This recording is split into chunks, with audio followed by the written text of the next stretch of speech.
2 Samuel, chapter 1. Now it came to pass after the death of Saul, when David was returned from the slaughter of the Amalekites, and David had abode 2 days in Ziklag. It came even to pass on the 3rd day, that, behold, a man came out of the camp from Saul, with his clothes rent, and earth upon his head. And so it was, when he came to David, that he fell to the earth and did obeisance.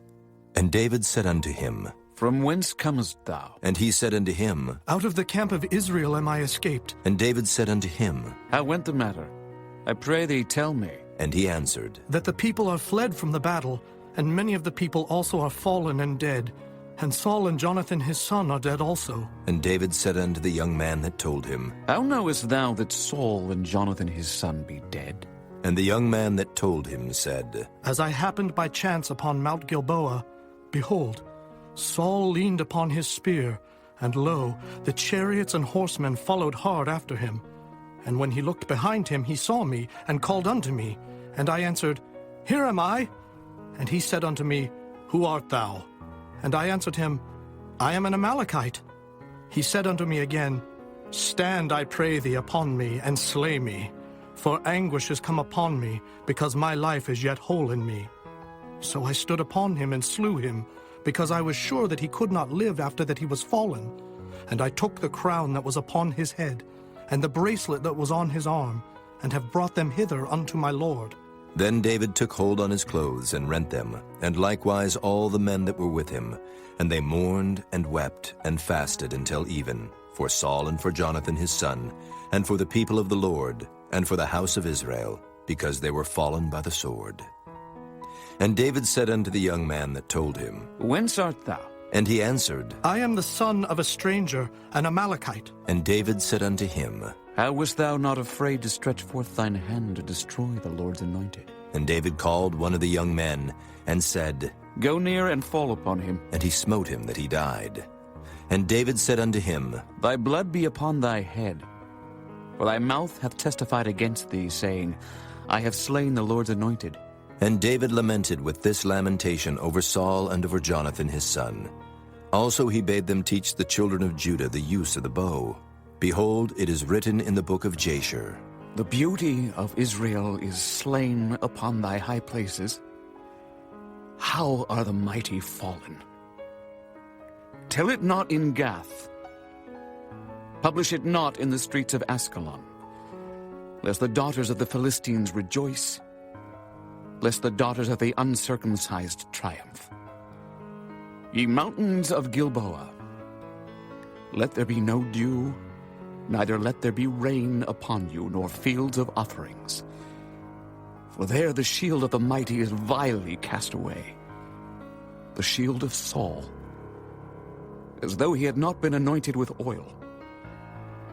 From the blood of the slain, from the fat of the mighty, the bow of Jonathan turned not back, and the sword of Saul returned not empty. Saul and Jonathan were lovely and pleasant in their lives, and in their death they were not divided. They were swifter than eagles. They were stronger than lions. Ye daughters of Israel, weep over Saul, who clothed you in scarlet with other delights, who put on ornaments of gold upon your apparel. How are the mighty fallen in the midst of the battle? O Jonathan, thou wast slain in thine high places.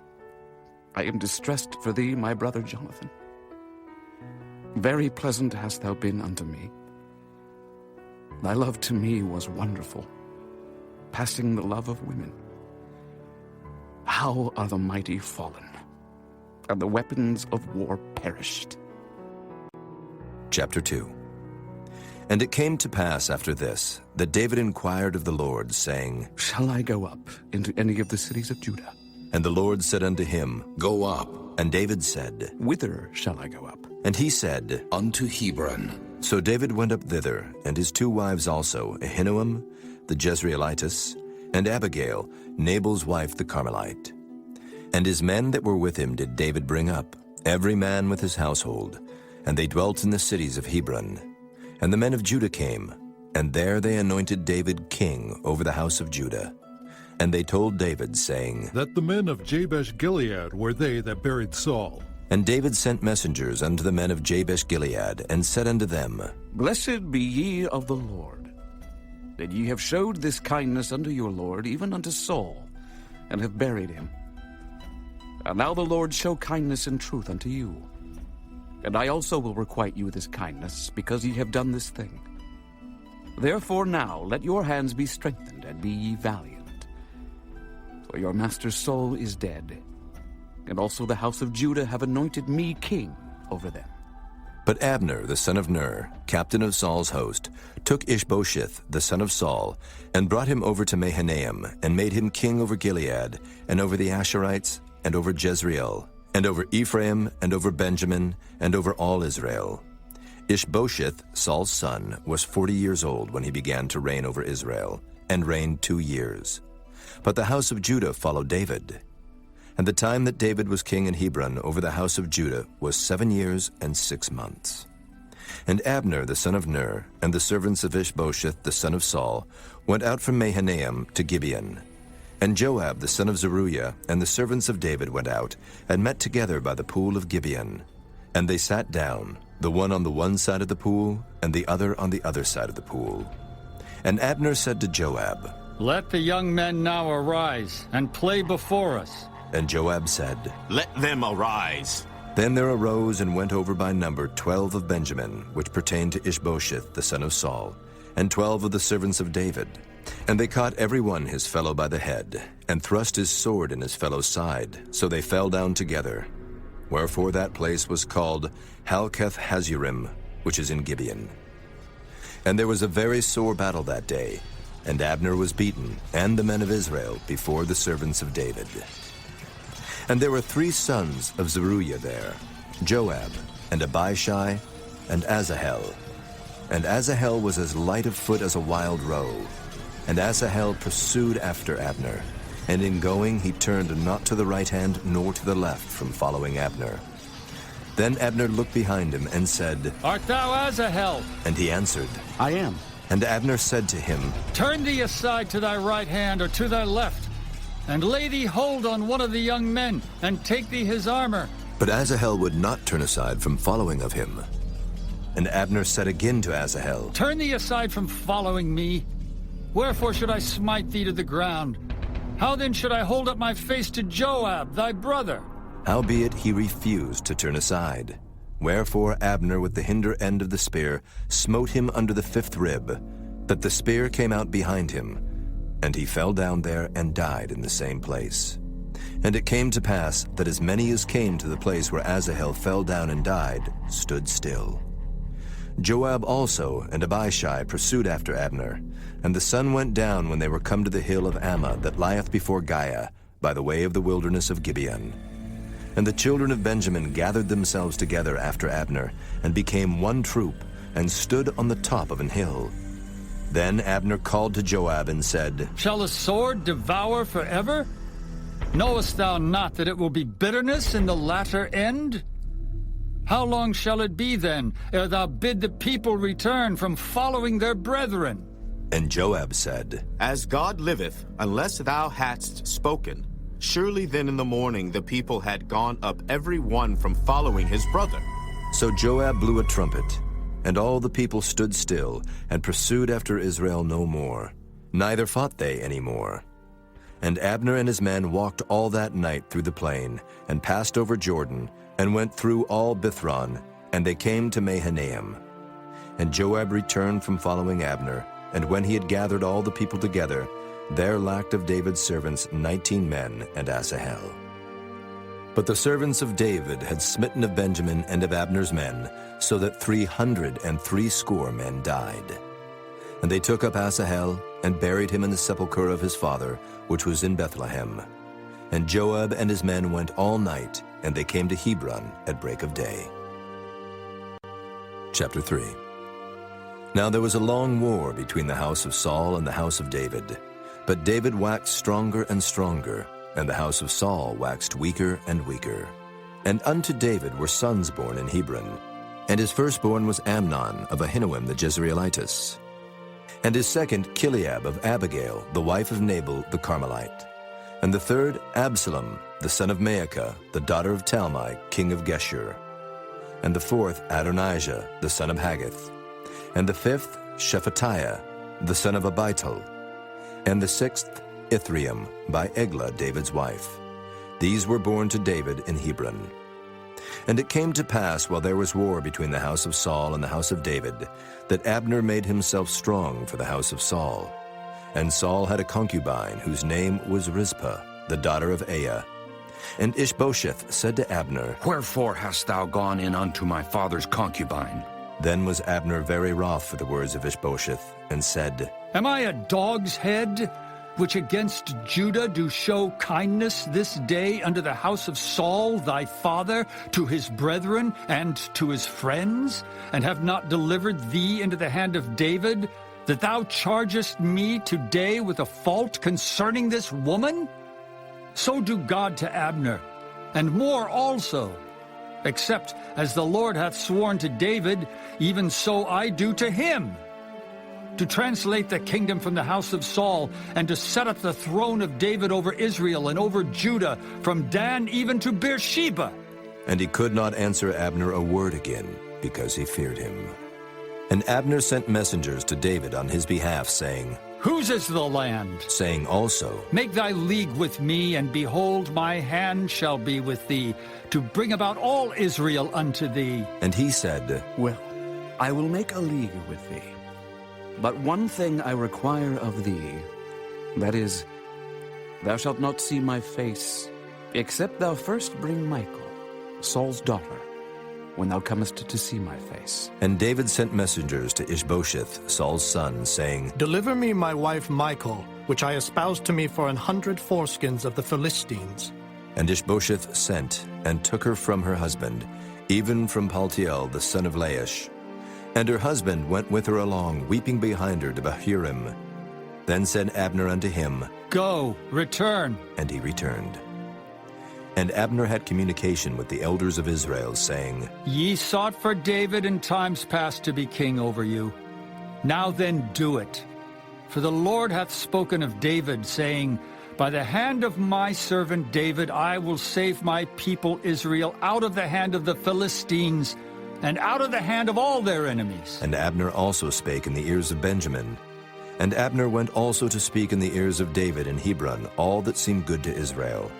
And that seemed good to the whole house of Benjamin. So Abner came to David to Hebron, and 20 men with him. And David made Abner and the men that were with him a feast. And Abner said unto David, I will arise and go, and will gather all Israel unto my lord the king, that they may make a league with thee, and that thou mayest reign over all that thine heart desireth. And David sent Abner away, and he went in peace. And behold, the servants of David and Joab came from pursuing a troop, and brought in a great spoil with them. But Abner was not with David in Hebron, for he had sent him away, and he was gone in peace. When Joab and all the host that was with him were come, they told Joab, saying, Abner the son of Ner came to the king, and he hath sent him away, and he is gone in peace. Then Joab came to the king and said, What hast thou done? Behold, Abner came unto thee. Why is it that thou hast sent him away? And he is quite gone. Thou knowest, Abner the son of Ner, that he came to deceive thee, and to know thy going out and thy coming in, and to know all that thou doest.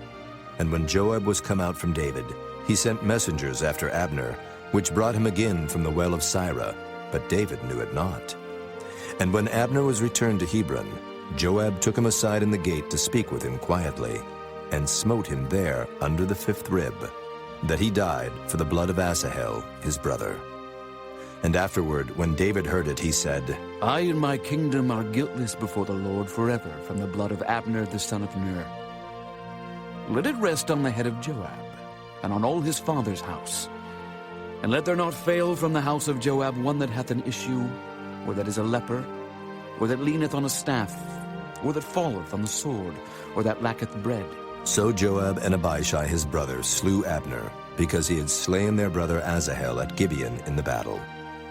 And David said to Joab and to all the people that were with him, Rend your clothes and gird you with sackcloth, and mourn before Abner. And King David himself followed the bier. And they buried Abner in Hebron. And the king lifted up his voice and wept at the grave of Abner, and all the people wept. And the king lamented over Abner and said, Died Abner as a fool dieth? Thy hands were not bound, nor thy feet put into fetters, as a man falleth before wicked men, so fellest thou. And all the people wept again over him. And when all the people came to cause David to eat meat while it was yet day, David sware, saying, So do God to me, and more also, if I taste bread, or aught else till the sun be down. And all the people took notice of it, and it pleased them, as whatsoever the king did pleased all the people. For all the people and all Israel understood that day that it was not of the king to slay Abner the son of Ner. And the king said unto his servants, Know ye not that there is a prince and a great man fallen this day in Israel? And I am this day weak, though anointed king, and these men, the sons of Zeruiah, be too hard for me. The Lord shall reward the doer of evil according to his wickedness. Chapter 4. And when Saul's son heard that Abner was dead in Hebron, his hands were feeble, and all the Israelites were troubled. And Saul's son had 2 men that were captains of bands. The name of the one was Baanah, and the name of the other Rechab, the sons of Rimmon a Beerothite, of the children of Benjamin. For Beeroth also was reckoned to Benjamin. And the Beerothites fled to Gittaim, and were sojourners there until this day. And Jonathan, Saul's son, had a son that was lame of his feet. He was 5 years old when the tidings came of Saul and Jonathan out of Jezreel.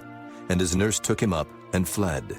And it came to pass, as she made haste to flee, that he fell and became lame. And his name was Mephibosheth. And the sons of Rimmon the Beerothite, Rechab and Baanah, went and came about the heat of the day to the house of Ishbosheth, who lay on a bed at noon. And they came thither into the midst of the house, as though they would have fetched wheat. And they smote him under the 5th rib. And Rechab and Baanah his brother escaped. For when they came into the house, he lay on his bed in his bedchamber. And they smote him, and slew him, and beheaded him, and took his head, and gat them away through the plain all night. And they brought the head of Ishbosheth unto David to Hebron, and said to the king, Behold the head of Ishbosheth, the son of Saul thine enemy, which sought thy life.